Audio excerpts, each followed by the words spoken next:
อยากสิถามว่าอ้ายคนนี้มีความสำคัญกับน้องบ่โนอ้ายมันคนบ่หล่อสิเฮ็ดจังใดหน้าตาอ้ายมันบ่ดีแต่หัวใจอ้ายมักน้องหลายสิเฮ็ดจังใดให้น้องมักอ้ายคือเขามันคงเป็นแค่วาสนาให้สองเฮามาบ่ได้คู่กันเกิดมาได้แค่ฮักกันก็บุญแล้วล่ะอ้ายสิยอมรับกรรมต่อไปแม้อ้ายบ่มีปัญญาชาตินี้มีกรรมหนักหนาก็คิดเสียว่าเฮาบ่สมกัน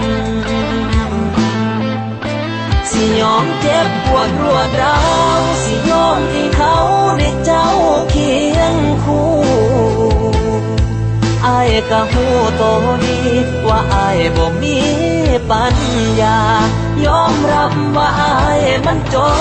นอ้ายก็เป็นคนคือน้องนั่นล่ะถึงสิเปิดปัญญาแต่อ้ายก็หักคือเก่าเรื่องดีๆขอให้เกิดกับน้องระหว่างเฮาสองคงต้องจบกันอ้ายบ่อยากให้เขาคนนั้น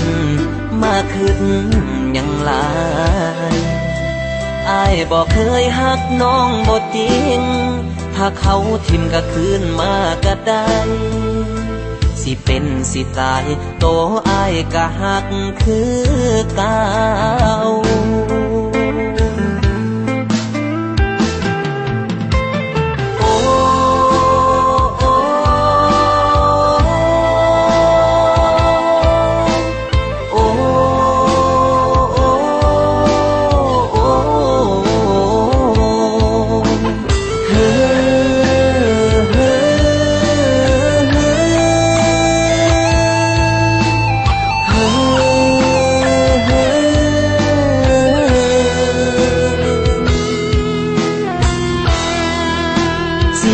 เจ็บปวดรวดร้าวสิยอมให้เขาได้เจ้าเคียงคู่